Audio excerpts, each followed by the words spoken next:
Alright, ayan. Pinabablaping muna natin yung cylinder head ng Honda Wave CX. Ayan, para maganda yung kanyang compression. Kailangan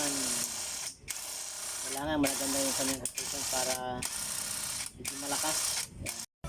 Ayan, nasimbolan natin yung kanyang camshaft tsaka yung kanyang rocker arm. Yung kanyang valve nakabit na natin. Ito naman yung kanyang camshaft. Bago nyo kabit to, check nyo din yung bearing nito kasi may bearing to eh. Ayan, may stick bearing to. Bago nyo, saka may ganito, may palatandaan, may guide, intake, para din dito yan. Ito yung kanyang exhaust, liter E. Ayan, kabit natin to. Yung kanyang bushing pin, yung pin, camshaft pin.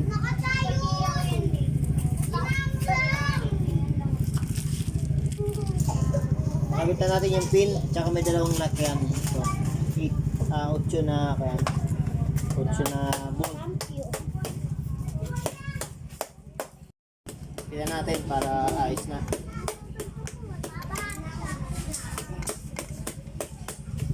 So, nasimbulan natin to. Kakabit na lang natin sa makina.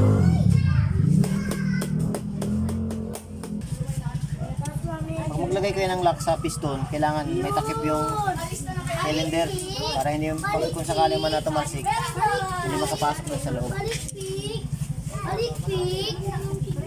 Ngayon ang mga bata na to.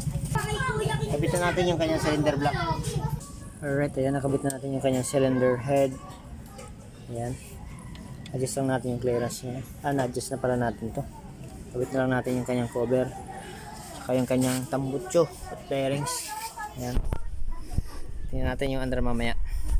Alright, good evening. Ayan. Ito na yung Wave 100 CX na top overall natin. Check natin. Ito na yung may-ari. Kaya, ayan. Okay na. Salamat pala sa may-ari kay Kuya Angelo. Ayan. Thank you, thank you.